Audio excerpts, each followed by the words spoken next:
My fiancé's mother handed me a prenup at the rehearsal dinner, so I took off my ring, canceled the wedding, and walked away.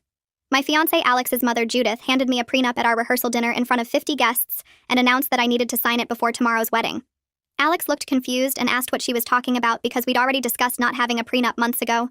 Judith said she'd taken the liberty of having one drawn up because someone needed to protect her son's interests since he was too blinded by love to think clearly.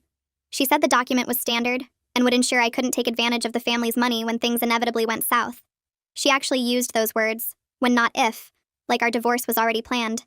The prenup was 60 pages long and basically said I'd get nothing if we divorced for any reason, including infidelity on Alex's part. It said any children would automatically stay with Alex because he had better financial resources. It said I couldn't work for any competing companies to Alex's family business ever, even after divorce. It said I'd have to repay any gifts given during the marriage if we split. It even said I couldn't gain weight beyond 20 pounds, or it would be considered breach of contract. Judith stood there smiling while everyone read over my shoulder and said this was just smart business, and any reasonable woman would sign it. Alex grabbed the papers and started reading, his face getting redder with each page. He asked his mother what she was thinking, and she said she was thinking about protecting the family legacy from gold diggers. She looked right at me when she said gold diggers, even though I made more money than Alex and had paid for most of our wedding myself. She said women like me always showed their true colors when asked to sign reasonable agreements, and if I really loved Alex, I'd sign without hesitation. Our families were stunned into silence while Judith kept talking about how she'd seen too many good men ruined by calculating women. She said she'd hired a private investigator to look into my background, and while she hadn't found anything yet, that just meant I was better at hiding things. She said the prenup was non-negotiable, and if I refused to sign, the wedding was off because she wouldn't let her son make such a huge mistake. She'd already called the vendors to put them on standby for cancellation. Alex stood up and told his mother she had no right to do this. Judith said she had every right as the woman who raised him and funded his entire life. She reminded him that she controlled his trust fund until he was 35 and could make his life very difficult if he married the wrong person. She said I'd already started changing him, making him soft and emotional when he used to be focused on success. She claimed I was isolating him from his family, when really she meant I'd encouraged him to set boundaries with her controlling behavior. My parents were furious, and my father asked Judith who she thought she was to insult his daughter like this. Judith said she was protecting her bloodline from dilution and wouldn't apologize for being a good mother. She said my parents should be grateful their daughter was marrying up, and the prenup was generous considering I brought nothing to the marriage except debt from student loans. I actually laughed at that because I'd paid off my loans 2 years ago while Alex was still paying his. Judith demanded to know what was funny, and I said the whole situation was hilarious because she'd just saved me from marrying into her family. I thanked her for showing me exactly what my life would be like with her as a mother-in-law, and said the wedding was definitely off, but not because I wouldn't sign her prenup. I said it was off because no amount of love for Alex was worth dealing with her for the next 40 years. I took off my engagement ring and put it on the table next to the prenup. Alex begged me to reconsider and said we could work this out. I asked him if he was willing to cut his mother out of our lives completely, and he hesitated. That hesitation told me everything I needed to know. I said he needed to decide if he wanted to be a husband or remain his mother's little boy forever. Judith started screeching that I was manipulating her son, and this proved she was right about me. The rehearsal dinner ended with me walking out, my family following, and Alex standing between his mother and the door looking lost. The next morning, which should have been our wedding day, I sent messages to all the guests explaining that the wedding was canceled due to irreconcilable differences with Alex's family. I didn't give details, but enough people had witnessed the rehearsal dinner that word spread quickly about what Judith had done. The vendors were furious when they found out Judith had called them preemptively about cancellation, because it showed she'd planned this ambush. Several refused to refund her deposit since she'd acted in bad faith. The wedding venue sued her for the full amount since she'd technically breached contract by sabotaging the event. Within a week, Judith's reputation in their social circle was destroyed, because everyone was talking about how she'd humiliated her son's fiancé with a surprise prenup at the rehearsal dinner.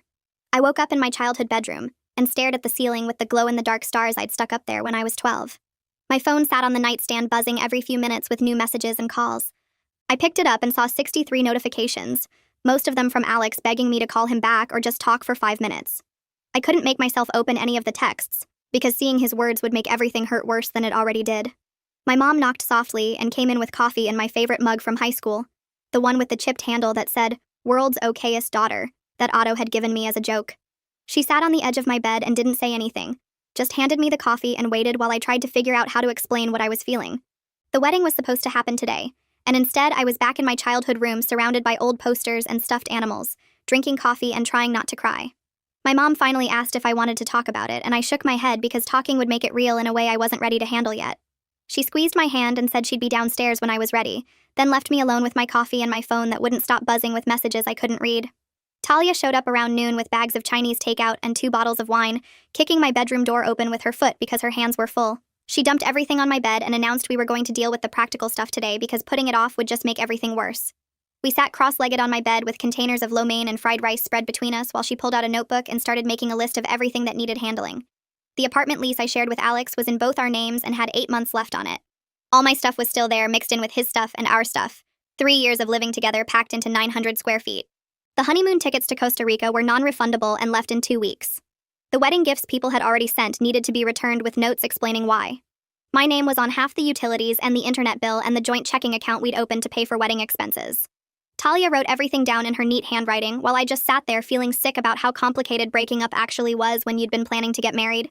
She took my phone and started answering calls from vendors asking about final payments and delivery schedules, telling them in her professional voice that the wedding was canceled and they should direct all questions to the groom's family. I picked at my food and listened to her handle everything because I couldn't make my brain work well enough to deal with any of it myself. The wedding planner called Talia's phone since I wasn't answering mine and put the call on speaker so we could both hear. She had an update that actually made me feel slightly better about the whole disaster. 3 of the major vendors were refusing to refund Judith's deposits because her preemptive cancellation calls counted as breaking the contract on her end. The florist had already ordered $2,000 worth of flowers based on our confirmed order, and Judith calling to put them on standby meant she'd interfered with their business relationship with us. The caterer had purchased all the food for our reception and now had to scramble to either use it or lose it, so they were keeping their $8,000 deposit as damages. The venue was actually moving forward with a lawsuit against Judith for the full contract amount of $35,000 because she'd basically sabotaged an event she'd legally committed to hosting by calling them before I'd even made my decision. The wedding planner explained that vendors take these contracts seriously, and Judith trying to control the situation before it was actually canceled gave them grounds to refuse refunds. She said she'd never seen anything like it in 15 years of planning weddings. Someone actually calling vendors to threaten cancellation while the bride and groom were still at the rehearsal dinner. I felt a mean little spark of satisfaction knowing that Judith's need to control everything was finally costing her real money instead of just costing other people their peace of mind. Otto showed up that evening with his pickup truck and a bunch of empty boxes in the back. He walked into my room and said we were getting my stuff out of the apartment today before things got messier or more complicated. I started to say maybe we should wait or I should talk to Alex first. But Otto cut me off and said waiting would just make it harder, and I needed my things out of there so I could start moving forward. I was grateful he wasn't asking if I was sure about the breakup, or suggesting maybe I should reconsider, or telling me that all couples have problems. He just helped me get dressed in real clothes instead of the pajamas I'd been wearing all day, then drove us to the apartment I'd shared with Alex for the past 2 years. Walking through the door felt wrong because this had been my home, and now it was just a place I needed to get my stuff from as fast as possible. Otto started in the bedroom, pulling my clothes out of the closet we'd shared and folding them into boxes. I packed up the bathroom, sorting through drawers full of mixed-together toiletries and trying not to cry over stupid things like the electric toothbrush we'd bought together or the fancy shampoo Alex always said made my hair smell good. Every shared item reminded me of some moment or conversation or lazy Sunday morning, all these little pieces of a life we'd been building that was just over now. Otto found me standing in the bathroom holding a bottle of body wash and crying, and he took it from my hands and packed it himself while I pulled myself together enough to keep going. Alex came home while we were still packing up the living room, and the look on his face when he saw the boxes almost broke me completely. He stood in the doorway with his keys still in his hand and asked if we could please just talk alone for a minute. Otto looked at me to see what I wanted, and I nodded. So he stepped outside, but I could see him through the window staying close to the door in case I needed him. Alex sat down on the couch and said his mother had agreed to apologize to me and promised to stay completely out of our lives if I'd reconsider calling off the wedding. I sat in the chair across from him instead of next to him and asked if he really believed Judith would keep that promise. He said she'd given him her word and she understood she'd gone too far this time. I asked him if she'd ever kept her word before when she promised not to interfere in his life or his decisions. He got quiet, and I could see him trying to think of an example that would prove me wrong. I asked if he honestly thought his mother would just accept our marriage and leave us alone, or if he thought she'd find new ways to control and manipulate us once we were legally tied together. He said we could set boundaries and make it work if we both tried hard enough. I knew right then that I'd made the right choice, even though it hurt worse than anything I'd ever felt before. Alex couldn't answer my question about whether he believed his mother would really stay out of our lives because deep down he knew she wouldn't. He admitted that Judith had always been controlling and invasive and impossible to stand up to for more than a few weeks before she wore him down. She'd sabotaged his college relationship by convincing his girlfriend's parents he was irresponsible with money. She'd gotten him fired from his first job out of college because she didn't think it was prestigious enough, and called his boss pretending to be concerned about his drinking problem even though he barely drank. She'd made his last girlfriend so miserable with constant criticism and boundary violations that the poor woman had a breakdown and moved to another state. Alex told me all this like he was just explaining facts about his life, not recognizing that these were huge red flags about what our marriage would be like. I said I loved him, but I couldn't marry someone who wouldn't protect our marriage from his mother's interference. I told him he needed to figure out who he wanted to be, a husband who put his wife first, or a son who would always choose his mother's approval over his partner's well-being. He started crying and said that wasn't fair. I was asking him to choose between the two most important people in his life. I said no. His mother was asking him to choose by making it impossible for him to have both a relationship with her and a healthy marriage to anyone. Otto and I finished loading my stuff into his truck while Alex sat on the couch looking destroyed. I found my apartment key on my key ring and held it in my hand for a minute, feeling like I was closing a door on the entire future I'd imagined for myself. I'd pictured us growing old in this apartment or maybe buying a house nearby, having kids who would play in that park down the street, building a whole life together in this neighborhood. Now I was handing back the key and walking away from all of it, because his mother had shown me exactly what that life would actually be like. I gave Alex the key and he took it without saying anything, just looked at me like he was memorizing my face. Otto carried the last box down to the truck and I followed him, closing the apartment door behind me for the last time. My brother drove me back to our parents' house and helped me carry everything up to my childhood bedroom, where it barely fit between my old furniture. I spent that night crying into the same pillow I'd used in high school, the one with the faded floral pattern that my mom had bought me for my 13th birthday. I woke up the next morning and had to face the reality that I needed to find a new apartment and rebuild my entire life from nothing. Work on Monday was awful because several of my coworkers had been invited to the wedding and everyone knew it got canceled. People kept giving me these sympathetic looks in the hallway or the break room, then quickly looking away when I made eye contact like they didn't want to make things worse by acknowledging what happened. Rohit stopped by my desk mid-morning with coffee and said he was sorry things fell apart the way they did. I appreciated that he didn't ask for details or offer advice about relationships, or tell me everything happens for a reason. He just said if I needed anything at all, even just someone to vent to or help with a project to distract myself, I should let him know. I thanked him and meant it, because his simple kindness without prying felt like the first normal human interaction I'd had since the rehearsal dinner disaster. I threw myself into a big analysis project I'd been putting off, spending 8 hours building spreadsheets and running reports because focusing on work kept me from thinking about my personal life falling apart. My boss stopped by around 3 to check in and said she'd heard about the wedding cancellation and wanted me to know I could take some personal time if I needed it. I told her I'd rather work because sitting at home just made everything worse, and she nodded like she understood and said to let her know if that changed. Judith called my phone directly on Tuesday afternoon while I was in a meeting. I sent it to voicemail and tried to focus on the presentation my coworker was giving about third quarter projections. When the meeting ended, I saw she'd left a message and I almost deleted it without listening. Something made me hit play though, maybe just needing to know what she'd say after everything she'd done. Her voicemail managed to be both an apology and an accusation in the same breath. She said she was sorry I took her prenup suggestion so personally, and she was only trying to protect her son from making a mistake. She said clearly I was too immature to understand a mother's love and the lengths a parent would go to keep their child safe. She hoped someday, when I had children of my own, I'd look back and realize she was just doing what any good mother would do.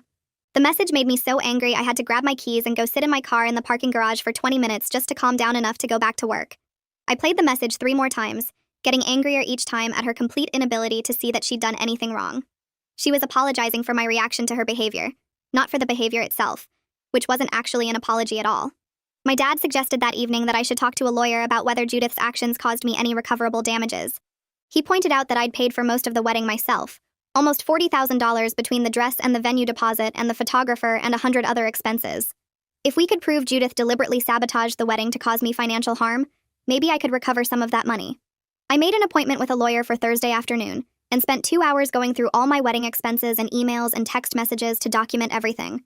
The lawyer was a woman in her 50s with kind eyes who listened to my whole story without interrupting. When I finished, she explained that while Judith's behavior was horrible and cruel, I probably didn't have much legal standing for a lawsuit. I'd have to prove she intentionally sabotaged the wedding specifically to cause me financial harm, not just that her behavior led to the cancellation.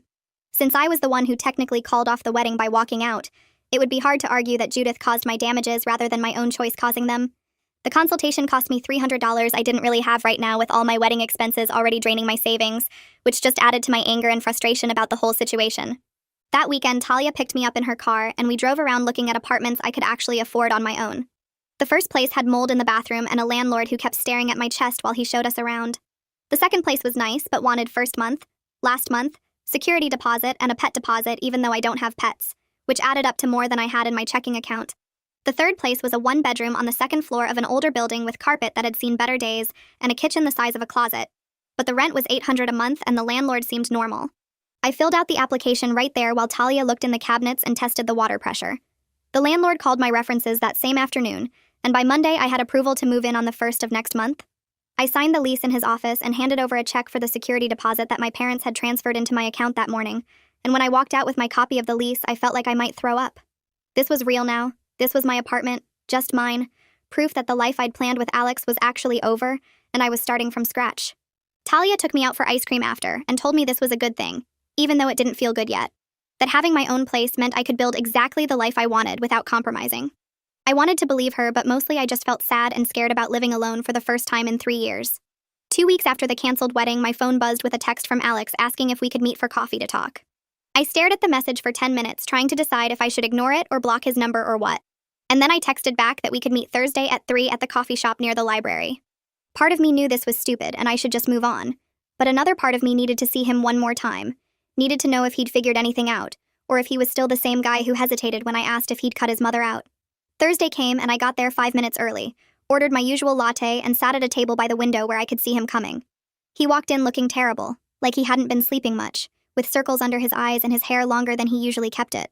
He ordered black coffee and sat down across from me and immediately started talking about how much he missed me, how the apartment felt empty without me, how he kept forgetting I wasn't there and would turn to tell me something before remembering I was gone. I listened without saying much, and watched his hands shake a little when he picked up his coffee cup. Alex told me he'd been setting boundaries with his mother, and she was starting to understand she went too far with the prenup thing. I asked him what boundaries specifically, and he said he wasn't taking her calls every day anymore, and he'd told her she needed to apologize to me. I asked how she responded to that, and he got vague, saying she was processing everything and coming around slowly. I asked if he'd told her he wouldn't have a relationship with her unless she respected his choices, and he said he was working up to that conversation. I asked if he was still working at the family business, and he said yes, but he was thinking about looking for other jobs. I asked if he'd moved out of the apartment his parents helped him pay for, and he said not yet, but he was considering it. Every answer he gave me was soft and conditional, full of words like thinking and considering and working toward, and I realized he was still in the exact same place he'd been at the rehearsal dinner. When I pointed this out, he got defensive and said I wasn't being fair about how hard this was for him, that I didn't understand what it was like to have a mother like Judith, that he was doing the best he could. I said I knew it was hard, but avoiding her calls wasn't the same as setting real boundaries, and thinking about maybe looking for another job wasn't the same as actually reducing his financial dependence on his family. I put my coffee down and looked at Alex and told him I needed him to understand something important. I said I didn't walk away because of one terrible prenup or one awful rehearsal dinner. I walked away. Because when I asked if he'd cut his mother out of our lives completely, he hesitated, and that hesitation told me everything I needed to know about what our marriage would be like. I said he was still hesitating now, still trying to find some middle ground where he could keep both his mother and me happy, and that middle ground didn't exist because his mother would never accept me and would never stop trying to control his life. I said I loved him, but I couldn't marry someone who wouldn't protect our relationship from his mother's constant interference, and until he was ready to make real changes and not just talk about maybe making changes someday, we didn't have a future together. He looked like I'd hit him and said he was trying so hard, and it wasn't fair that I was giving up on him. I said I wasn't giving up on him. I was choosing myself, and those were two different things. We sat there in silence for a few minutes, and then he asked if there was anything he could do to change my mind. And I said no, not unless he was ready to cut his mother out completely starting today, and we both knew he wasn't ready for that. He walked out looking destroyed, and I sat there alone finishing my coffee and feeling completely drained, like that conversation had taken every bit of energy I had left. Moving day came, and Otto showed up with his truck to help me transport my stuff to the new apartment. Most of what Alex and I had collected together stayed with him because it was his family's furniture, or things his mother had bought for us, which meant I was moving in with just my clothes, my books, my laptop, and a few kitchen items I'd brought to the relationship. The apartment looked empty and depressing, with just my boxes stacked in the corners, and no furniture except the cheap bed frame I'd ordered online. Otto helped me assemble a bookshelf from the discount store and a small table with 2 chairs, and Talia showed up later with some throw pillows and a plant and a framed print for the wall to make it feel less like a prison cell. That first night, I sat on the floor eating pizza straight from the box because I didn't have a couch yet, and I looked around at my sad little apartment and wondered if I'd made a huge mistake throwing away a relationship over family drama. Maybe I should have tried harder to make it work with Alex. Maybe I should have been more patient while he figured out how to deal with his mother. Maybe I was being too harsh expecting him to choose between us.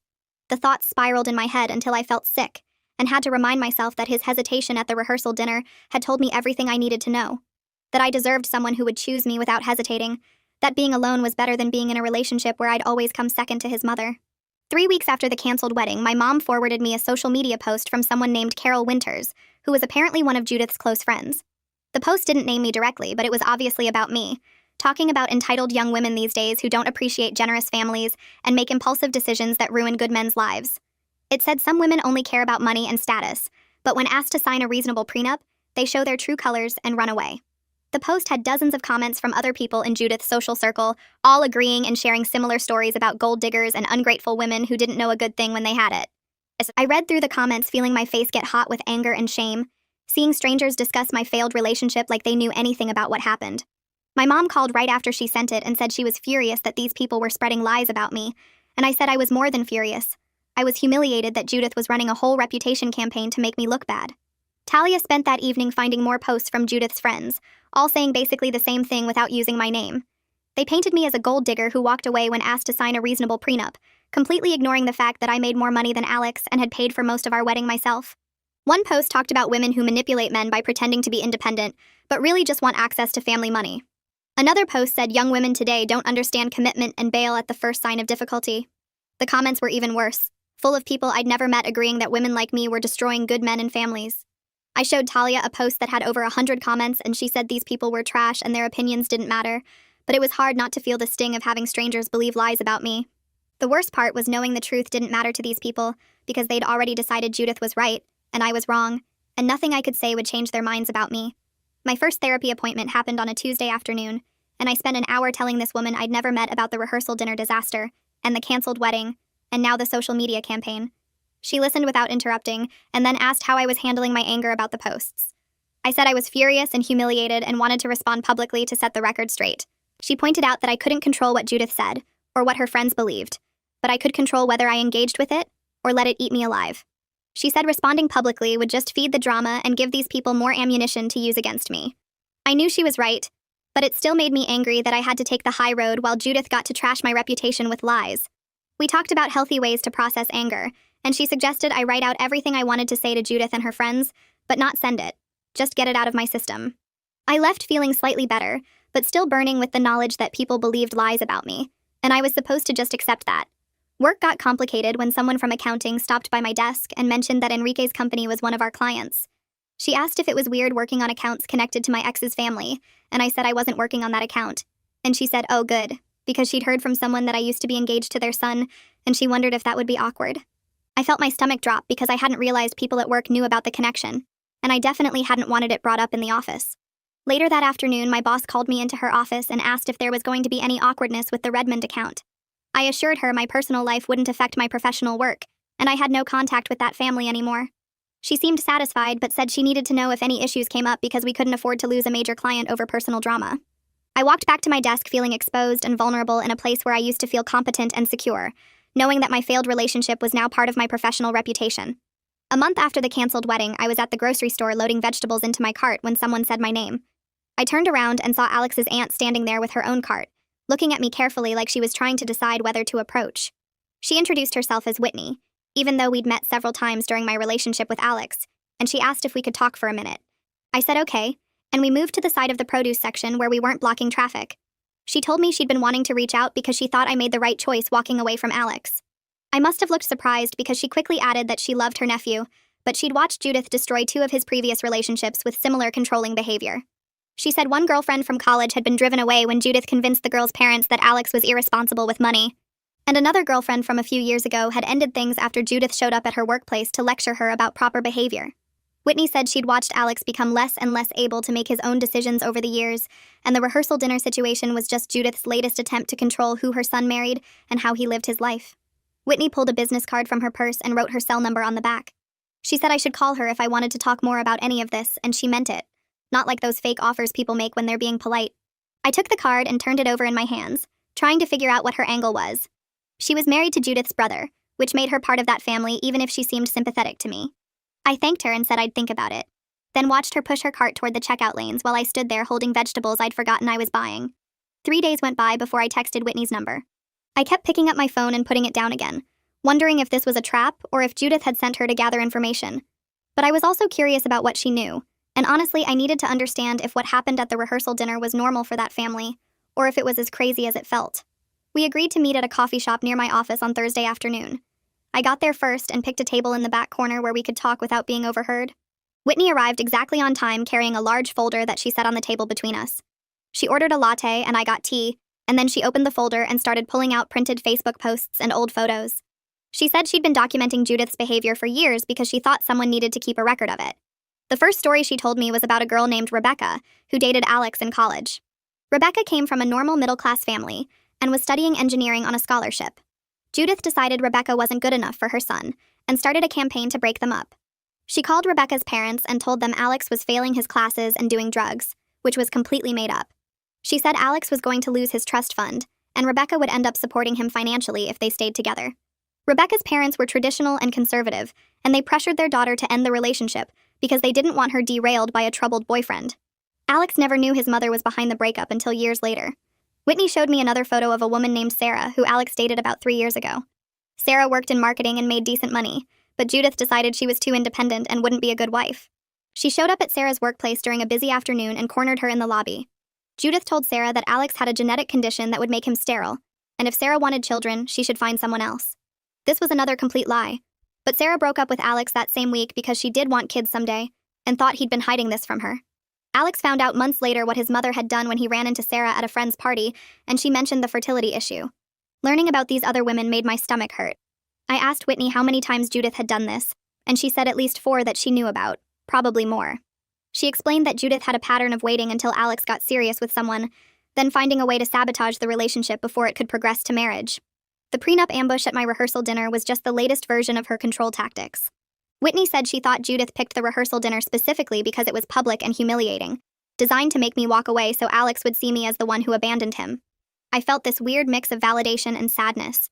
Validation because it proved I wasn't overreacting or being too sensitive about what happened. Sadness because Alex had been dealing with this his whole life and probably didn't even realize how abnormal it was. Whitney confirmed that by telling me about Alex's childhood. She said Judith controlled everything from what sports he played, to what friends he could have over, to what colleges he could apply to. His father, Enrique, just went along with whatever Judith decided because it was easier than fighting with her. Alex grew up thinking this was normal parenting, that mothers were supposed to manage every aspect of their sons' lives. Whitney leaned forward and said something that really stuck with me. She said she wasn't telling me all this to convince me to go back to Alex. She said she was telling me so I would understand that what happened wasn't my fault, and it wasn't really Alex's fault either.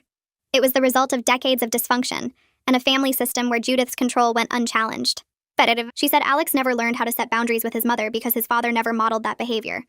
Enrique had basically checked out of confronting his wife years ago, and their marriage was more like a business arrangement where Judith made all the decisions and Enrique funded them. I asked Whitney why she was telling me all this now, and her answer surprised me. She said she felt guilty for not speaking up at the rehearsal dinner when Judith ambushed me. She'd been shocked into silence like everyone else, but afterwards she kept thinking she should have said something to support me, or at least pulled Alex aside privately to tell him his mother was out of line. She said she'd watched Judith destroy too many of Alex's relationships, and she was tired of being a silent witness to it. Her honesty made me like her, and I started to think maybe she really was trying to help, rather than spy for Judith. We talked for almost 2 hours that afternoon. Whitney shared more stories about family dynamics and how Judith manipulated situations to maintain control. She told me about holidays where Judith would create drama if things didn't go exactly her way, about how she'd threatened to cut Alex off financially multiple times when he tried to make independent decisions. She showed me text messages where Judith berated Alex for minor things like not calling her every single day or choosing to spend time with friends instead of family dinners. By the end of our conversation, I understood that Alex was trapped in a system he didn't know how to escape. 6 weeks after the canceled wedding, I was in my new apartment on a Saturday morning making breakfast when someone knocked on my door. I wasn't expecting anyone and I was still in pajamas, so I checked the peephole before opening it. Alex stood in the hallway holding a coffee cup and looking nervous. He was dressed better than he'd been at our coffee meeting weeks ago, wearing actual jeans and a nice shirt instead of the rumpled clothes he'd had on before. I stood there for a minute trying to decide if I should open the door, then finally unlocked it and let him in. He apologized for showing up without calling first, and said he'd been working up the courage to come by for days. I gestured for him to sit on my couch, and I took the chair across from him, keeping physical distance between us. He set the coffee on my table and started talking about therapy. He said he'd been going twice a week for the past month, working specifically on his relationship with his mother and learning to set boundaries. He talked about how his therapist had helped him see patterns in his behavior, how he'd always prioritized his mother's feelings over everyone else's, including his own. He said he finally understood what I'd been trying to tell him at the rehearsal dinner about choosing between being a husband and being his mother's son. Alex spent almost an hour telling me about the work he'd been doing. He'd made a list of all the times his mother had interfered in his life and relationships. He'd practiced saying no to her in therapy sessions. He'd even confronted her about the prenup ambush and told her it was unacceptable. He said his mother hadn't taken it well, and they'd had a huge fight where she accused him of being brainwashed by therapy and ungrateful for everything she'd done for him. But he'd held firm and told her he wouldn't have a relationship with her unless she apologized to me and respected his choices going forward. The part that really got my attention was when he said they hadn't spoken in 2 weeks. He told me this was the longest he'd ever gone without talking to his mother, and it was hard, but also necessary. He looked at me with this hopeful expression and asked if there was any chance we could try again. Not jump back into being engaged, but maybe start over with dating and rebuilding trust. He said he genuinely believed he'd changed, and he understood now what had been wrong before. I could see he meant it, that he really did think he'd made progress and fixed the problems that broke us up. I told him I needed time to think about it, which was true. But even as I said it, I was noticing things about his story that bothered me. All his talk about setting boundaries was about what he'd told his mother, not about what he'd actually done to restructure his life. He was still working at the family business, still financially dependent on his trust fund that she controlled, still living in an apartment his parents owned. He hadn't made any concrete changes that would make his boundaries sustainable long-term. It felt like he'd made emotional progress in understanding the problem, but he hadn't made practical progress in solving it. After Alex left, I sat on my couch for a while just processing everything he'd said. Then I called Talia, because I needed to talk it through with someone who knew me well enough to ask hard questions. She came over that evening with Thai food and wine, and I told her about Alex's visit and his request to try again. She listened carefully while I explained all the therapy work he'd been doing and how he seemed genuinely different. Then she asked me the question I'd been avoiding asking myself. She said I needed to figure out if I actually wanted to get back together with him, or if I just missed having a partner and felt guilty about his pain. I didn't have a good answer for her, which probably was an answer itself. I told her I needed more time to think before making any decisions. Talia said that was smart and reminded me that I didn't owe Alex anything just because he was working on himself. She pointed out that him doing therapy was great for him regardless of whether we got back together, and I shouldn't feel pressured to give him another chance just because he was making changes he should have made years ago. We spent the rest of the evening watching bad movies and not talking about Alex, which was exactly what I needed. 2 months after the canceled wedding, my company's annual review cycle happened. I met with my boss and got excellent marks across the board in every category. She said my work had been consistently strong and she was impressed by how I'd handled some difficult client situations. The positive review reassured me that the Redmond family connection hadn't hurt my professional reputation the way I'd worried it might. Later that week, Rohit stopped by my desk and mentioned something that made my blood boil. He said he'd heard through the office gossip network that someone from the Redmond account had tried to make negative comments about me to my boss. Apparently they'd called and said I had personal issues that might affect my work quality. My boss had shut it down immediately and told them my personal life was completely irrelevant to my professional performance. She'd also apparently told them that if they had concerns about any employee, they needed to go through proper HR channels, not make vague accusations in phone calls. I was grateful for that protection, but furious that Judith was now trying to sabotage my career on top of everything else she'd done. I decided to be proactive about the reputation damage instead of waiting to see what other problems Judith might cause. I scheduled lunch with 3 coworkers who'd been invited to the wedding, people I worked with regularly who might have heard rumors or wondered what happened. Over salads and sandwiches, I gave them a brief professional version of what went down. I explained that Alex's mother had presented an unacceptable prenup at the rehearsal dinner, with terms I couldn't agree to, and I'd decided I couldn't marry into that family dynamic. I kept it factual and unemotional, focusing on the incompatibility rather than attacking Judith or making myself look like a victim. Most of them were supportive and understanding. One woman shared her own story about a difficult mother-in-law who'd made her early marriage really hard. Another guy talked about how his sister had called off a wedding 2 days before because of family issues, and it had been the right choice even though it was painful. Having these conversations made me feel less alone and less worried about what people at work thought of me. It also felt good to control my own narrative instead of letting Judith's version be the only story people heard. The following week, Talia convinced me to try something completely new. She said I needed to meet people outside of my existing circles, get involved in activities that had nothing to do with work or the wedding or any of that drama. She'd joined a recreational volleyball league that played on Wednesday nights and thought I should come try it out. I told her I was terrible at volleyball and hadn't played since high school gym class, but she said that was the whole point. It was recreational, not competitive, and the team was friendly and just wanted to have fun. I showed up to the first practice feeling awkward and out of place. The team was a mix of people in their 20s and 30s, some who were decent at volleyball and some who were as bad as me.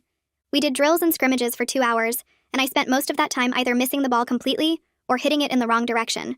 But nobody cared or made me feel bad about it. They just laughed and encouraged me to keep trying. By the end of the practice, I was sweating and tired and my arms hurt, but I also felt good in a way I hadn't felt in months. For 2 hours, I'd just been a person playing a game, not someone processing a canceled wedding or dealing with family drama. It was exactly what I needed. I kept going to volleyball practice every week, and by the third session, I was starting to get the hang of serving without hitting the ball into the net. The team welcomed me like I'd been there forever, and nobody asked about my personal life or why I suddenly had so much free time on Wednesday nights. One of the guys on the team invited everyone out for drinks after practice, and I went along, feeling like maybe I could be a normal person doing normal things again. We sat at a bar talking about nothing important, and I realized I was laughing at jokes and not thinking about Alex or the wedding for whole stretches of time. It felt like progress, even though I knew I still had a long way to go before I'd really moved on from everything that happened. 10 weeks after the canceled wedding, a thick envelope arrived at my apartment with a law firm's return address I didn't recognize. I opened it standing in my kitchen and found a formal letter on expensive letterhead, demanding that I return various gifts the Redmond family had given me during my relationship with Alex. The letter included an itemized list that made my blood pressure spike as I read through it. They wanted back the diamond earrings Judith gave me for my birthday, a pearl necklace from Christmas 2 years ago, the laptop Enrique gave me. When mine died last year, a designer handbag Alex bought me for our anniversary, and several other items totaling about $15,000 according to their calculations. The letter threatened legal action if I didn't comply within 30 days, and was signed by some lawyer whose name I didn't recognize. I read it 3 times trying to figure out if this was actually happening, if Judith was really so bitter about me walking away that she was now trying to take back gifts from years ago.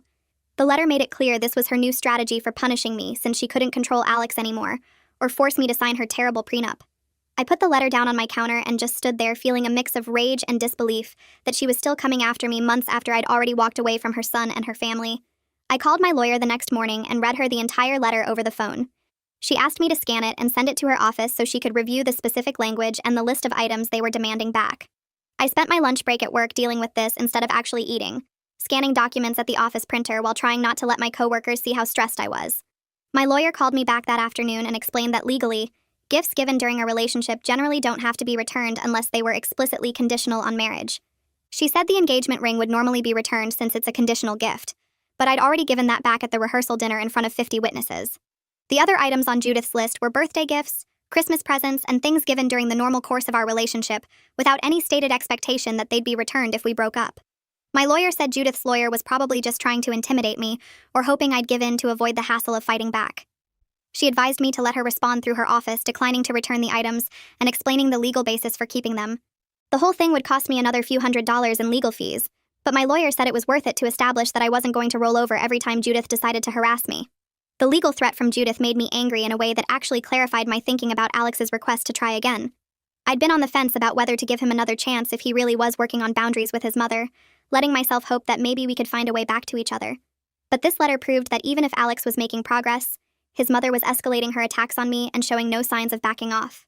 Getting back together with him would mean signing up for years more of this kind of harassment, legal threats, and attempts to make my life miserable. I couldn't do that to myself no matter how much I still had feelings for Alex. I sat in my apartment that evening staring at my phone and finally texted him a message I'd been avoiding sending. I told him I appreciated his efforts to work on boundaries, and I could see he was trying, but I couldn't be in a relationship where his mother was actively trying to hurt me. I said unless he was willing to go completely no contact with Judith, we didn't have a future together because I couldn't spend my life defending myself from her attacks. I hit send before I could change my mind and then put my phone down and waited for his response. Alex's reply came through about an hour later, and it was a long message that basically confirmed everything I already knew. He said he couldn't cut his mother out completely because she was still his mother, and family was important to him. He wrote several paragraphs about how he understood why I was upset, but I was being unreasonable to demand he choose between us. He said he was hurt that I wouldn't acknowledge the progress he'd made in therapy and setting boundaries. He reminded me that he'd stood up to her multiple times since the rehearsal dinner and was working really hard to change their relationship. His message made it clear that he wanted me to accept a version of him that included his mother's presence in our lives, just with better boundaries than before. He thought that should be enough and couldn't understand why I needed him to go completely no contact. Reading his response made me sad, but also relieved because it proved I was making the right choice. He was never going to be able to give me what I needed, which was a partner who would protect our relationship from his mother's interference without me having to constantly ask for it. I wrote back a short message saying I understood his position, but it wasn't compatible with what I needed, and I wished him well. Then I did something I should have done weeks ago. I blocked Alex's number after that exchange because I needed to stop having the same conversation over and over. Every time we talked, he tried to convince me that his incremental progress should be enough, and I tried to explain why it wasn't, and we just went in circles without getting anywhere. Blocking him felt harsh but also necessary for my own mental health and ability to move forward. I called Talia right after I did it and told her what happened with the gift demand letter and my final conversation with Alex. She said she was proud of me for choosing myself over a relationship that would have made me miserable, and she insisted on taking me out for a nice dinner that weekend to celebrate. We went to this Italian place we both loved, and she ordered a bottle of wine even though it was expensive. We toasted to dodging bullets, and she made me laugh with increasingly ridiculous descriptions of what my life would have been like as Judith's daughter-in-law. She painted a picture of me having to get Judith's approval for every life decision, attending mandatory weekly dinners where Judith criticized everything I did, and eventually having kids that Judith would try to turn against me. By the end of her comedy routine, I was laughing so hard I was crying, and I felt lighter than I had in weeks. 3 months after the canceled wedding, I woke up one Saturday morning and realized I was starting to feel more like myself again. My apartment felt like home now that I'd decorated it with things I actually liked instead of compromising with Alex's taste. I'd established routines that were entirely mine, like making elaborate breakfasts on weekends and doing yoga in my living room before work. My job was going well, and my boss had pulled me aside the previous week to say I was considered for a promotion to senior analyst. The promotion would come with a significant raise and more responsibility, and I was excited about it in a way I hadn't been excited about anything in months. I was still processing grief and anger about how everything went down with Alex and his family, but I was also building a life that was fully mine without compromise. I didn't have to check with anyone about my plans or worry about whether my choices would upset Judith or cause problems with Alex.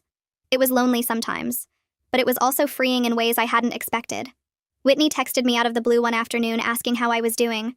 I hadn't heard from her in a few weeks and was surprised she was reaching out. She said Judith's lawyer had contacted her asking her to provide a statement about gifts she'd witnessed the family giving me over the years. Whitney told me she'd refused and told the lawyer she thought the whole thing was petty and vindictive. She warned me that Judith was apparently obsessed with the idea that I'd somehow taken advantage of her family, and she wasn't going to let this go easily. Whitney said she'd heard through family gossip that Judith was telling everyone I was a gold digger who'd manipulated Alex and stolen from the family when I left. The fact that none of that was true didn't seem to matter to Judith or the people who believed her version of events. I thanked Whitney for the heads up and for refusing to help Judith build a case against me. It meant a lot that at least one person in Alex's family could see how wrong this all was. 2 weeks later, another letter arrived from Judith's lawyer, and this one was even worse than the first. They were escalating the threats and adding new claims that I'd damaged property in the apartment I shared with Alex when I moved out. The letter listed scratches on hardwood floors, marks on walls, and missing items from the kitchen that they claimed I'd taken. I was so angry I could barely see straight because every single claim was a lie.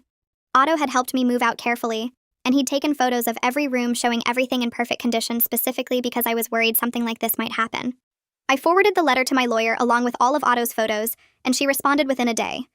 She sent a letter back to Judith's lawyer with the photos attached, showing everything in perfect condition, and she added that if Judith continued this harassment, we'd pursue a restraining order and file a countersuit for intentional infliction of emotional distress. My lawyer said the legal posturing was exhausting and expensive for everyone involved, but we needed to show Judith that I wasn't going to back down. Each letter cost me more money I didn't really have to spare, but my lawyer assured me it was worth it to establish boundaries. My therapist helped me work through my feelings about being trapped in this ongoing conflict with Judith, even though I'd walked away from Alex months ago.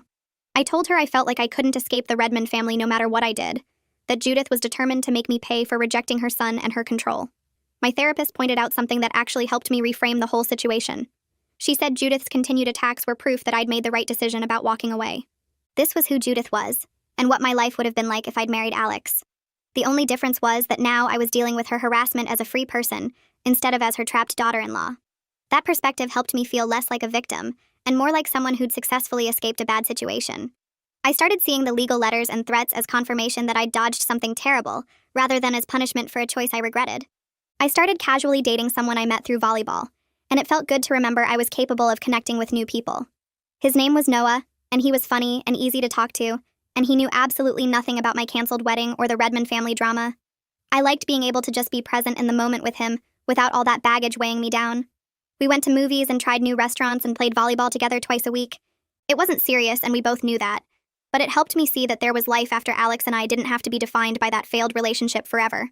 Noah made me laugh and didn't ask complicated questions about my past, and that was exactly what I needed right now, while I was still healing from everything that happened.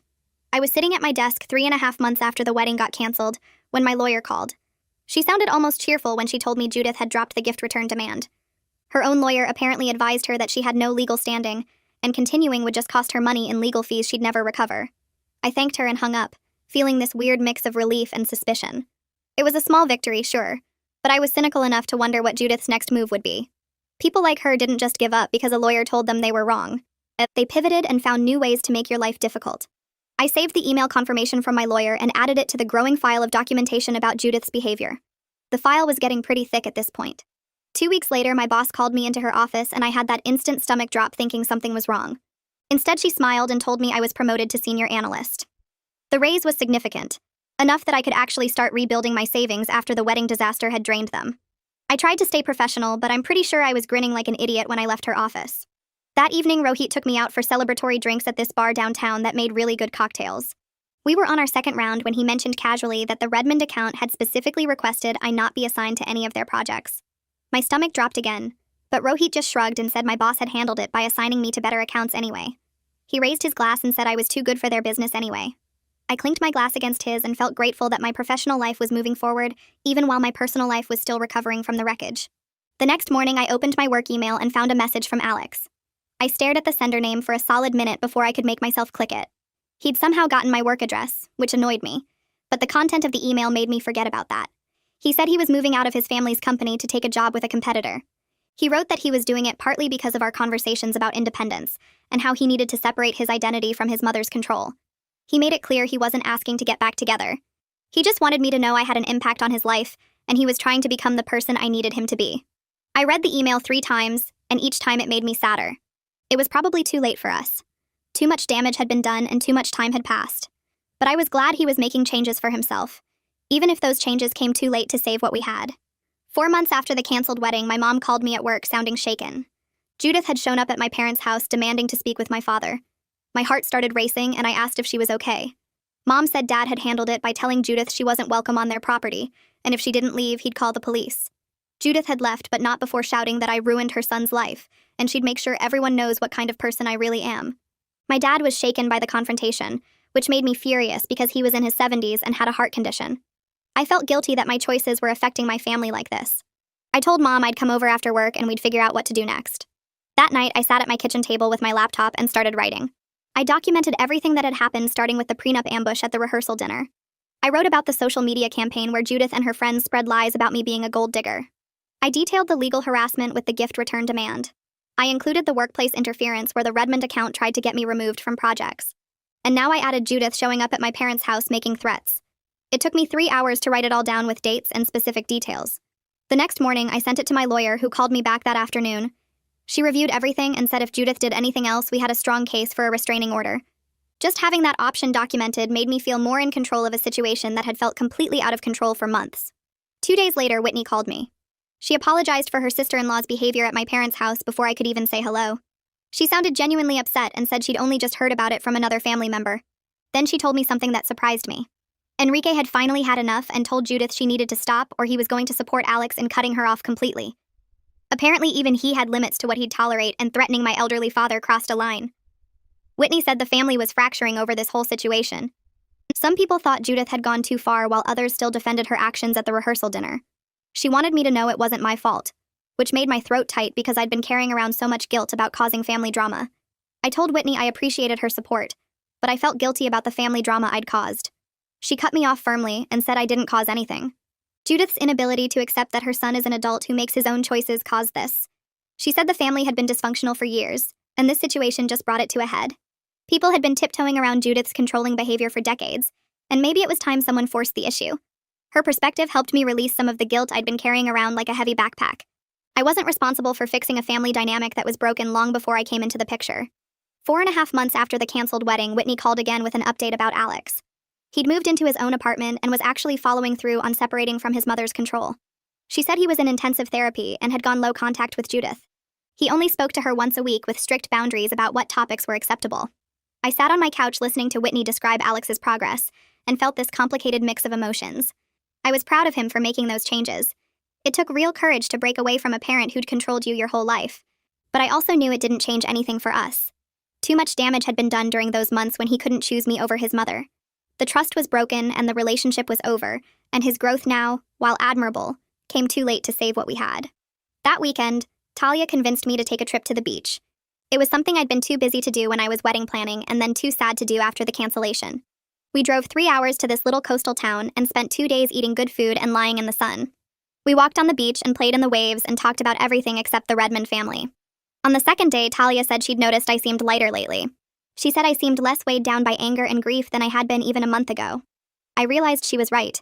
I was healing even though the process had been messy and slow and painful. The canceled wedding didn't consume my thoughts every minute anymore. I could go hours without thinking about Alex or Judith or what could have been. When I got back from the beach trip, I found a handwritten letter from Judith in my mailbox. My first instinct was to throw it away unopened because I didn't want to deal with whatever poison she'd written. But curiosity won, and I opened it standing right there by the mailboxes. It wasn't an apology. It was a long explanation of how much she sacrificed for Alex, and how she was only trying to protect him from making a mistake. She went on for 3 pages about her duties as a mother, and how she'd always put her son's interests first. She ended by saying she hoped someday I'd understand what it means to be a mother, and forgive her. I read it twice, and then I laughed because even Judith's attempt at reconciliation was about justifying her behavior, rather than taking responsibility for it. I printed out the letter and brought it to my therapy session the next day. My therapist read through it carefully while I sat there picking at my cuticles and waiting for her reaction. She looked up and asked what I noticed about the letter's content. I said it was basically Judith explaining why she did what she did without actually apologizing. My therapist nodded and pointed out that even Judith's attempt at reconciliation was about justifying her behavior rather than taking responsibility for it. She went through specific phrases that showed Judith was still centered on her own perspective and feelings rather than acknowledging the harm she caused. My therapist asked how I wanted to respond, and I opened my mouth to discuss options but then stopped. I realized I didn't want to respond at all. Engaging with Judith just kept me tied to this drama, and what I actually wanted was to close this chapter completely. I told my therapist I was done giving Judith any more of my energy or attention. When I got home, I put the letter in a file folder with all the other documentation from the wedding disaster and decided that's where it stays. I filed it away in my closet behind my winter coats, where I wouldn't see it unless I specifically went looking. That small action of putting Judith's words away felt more powerful than any response I could have written. 5 months after the canceled wedding, I went to a work happy hour at this bar downtown that my team liked. I was standing near the appetizer table talking to someone from accounting when I saw Alex across the room. He was with a group of people I didn't recognize, and for a second we just made eye contact. He walked over and we had this awkward but civil conversation where he told me his new job was in the same downtown area as my office. I told him about my promotion to senior analyst, and he said he'd heard through mutual connections that I was doing well. There was still affection between us when we talked. I could feel it in the way he smiled at certain things I said, and how I noticed he still did this thing where he rubbed the back of his neck when he was nervous. But there was also this clear sense that we were different people now. We'd been shaped by the crisis we went through separately, and we'd both moved forward in our own directions. We talked for maybe 10 minutes about work and safe topics before the conversation naturally wound down. When we said goodbye, it felt friendly but final. I watched him walk back to his group and realized I felt okay about seeing him. No anger, no longing, just this peaceful acceptance that we used to be important to each other, and now we weren't. The guy I'd been casually dating from volleyball started becoming something more serious over the next few weeks. We'd been seeing each other for about 2 months, and it felt different from anything I'd experienced before. One Sunday, I brought him to my parents' house for dinner. My mom made her special lasagna, and my dad did his usual routine of asking slightly embarrassing questions. After dinner, when we were doing dishes, my mom asked if I was worried about getting hurt again. I explained that I learned important things from the Alex situation about what I need in a partner. I needed someone who's already done the work of separating from their family, who has clear boundaries, who chooses me consistently without hesitation. This new person checked those boxes in ways Alex never could. He lived in his own apartment that he paid for himself. He had a normal relationship with his parents where they respected his decisions, and when his mom had made a comment about us moving too fast, he'd shut it down immediately. My dad nodded and said he seemed like a good guy. My mom hugged me and said she was glad I hadn't let what happened with Alex make me afraid of trying again. Whitney called me a few days later and asked if I wanted to meet for lunch. We went to the sandwich place near her office, and she told me Judith has finally accepted that Alex isn't coming back to the family business or her control. Apparently, she's telling people that her son has been brainwashed by therapy, and she's grieving the loss of their close relationship. Whitney rolled her eyes at this characterization and said Judith was painting herself as the victim in every conversation. But at least Judith had stopped actively trying to interfere in Alex's life, which meant she was probably done harassing me too. Whitney said Enrique had apparently given Judith an ultimatum after the incident at my parents' house. Either she stopped the vendetta against me, or he was going to seriously consider divorce. That threat had been enough to make Judith back off, even though she was still bitter about the whole situation. I thanked Whitney for keeping me updated, and she said she hoped we could stay friends, even though the connection to her family was over. I agreed, because I genuinely liked her, and she'd been supportive when she didn't have to be. And I was getting ready for work one morning when I realized I hadn't thought about the canceled wedding or the Redmond family drama in several days. That felt like real progress. My life had filled up with new experiences and new relationships and new goals that had nothing to do with Alex or what could have been. I was focused on a big project at work that could lead to another promotion. I was playing volleyball twice a week and getting actually decent at it. I was seeing someone who made me feel valued without making me fight for basic respect. When I did think about the wedding disaster now, I felt sad about the time I lost, but grateful I got out before making a permanent legal commitment to that family dysfunction. The sadness was softer now, less sharp and consuming. It felt like something that happened to me rather than something that was still happening to me. 6 months after the canceled wedding, I had dinner at my parents' house on a random Tuesday. We were eating my mom's pot roast when my dad said he was proud of how I'd handled everything. He admitted he was worried after the rehearsal dinner that I'd be bitter or closed off to new relationships. But instead, I'd built a good life for myself and stayed open to new possibilities. My mom added that watching me choose self-respect over a relationship that would have diminished me was one of her proudest moments as a parent. She said a lot of people would have gone back to Alex out of fear or pressure, or just because it was easier than starting over. I felt myself getting emotional and had to blink back tears. I told them I couldn't have done it without their support and Otto's help moving my stuff, and just knowing they believed in my decision. My dad reached over and squeezed my hand and said, "That's what family does." We sat there for a minute in this comfortable silence before my mom started telling a story about her own mother and a terrible boyfriend she almost married in her 20s. I was at volleyball the following week when Talia mentioned that mutual friends saw Alex at a party with a new girlfriend. She said someone he apparently met through his therapy group. I waited for the stab of jealousy or regret, but mostly I just felt relieved. He was moving on too, which meant we were both going to be okay. Talia asked if I wanted to know more details, and I realized I genuinely didn't. That lack of curiosity felt like the clearest sign that I'd healed. 6 months ago, I would have wanted to know everything about this new girlfriend, and would have compared myself to her, and wondered what she had that I didn't. Now I just felt glad that Alex found someone and hoped it worked out better for him this time. Talia smiled and said I'd come a long way. We went back to practicing our serves, and I felt lighter than I had in months. My relationship kept developing in healthy ways, and we started talking about moving in together eventually. Not immediately, but maybe in 6 months or a year when we'd been together longer. I was cautious because of what happened with Alex. I didn't want to rush into something and ignore red flags because I was excited about the relationship. But I also noticed how different this felt. There was no family drama. There were no boundary issues.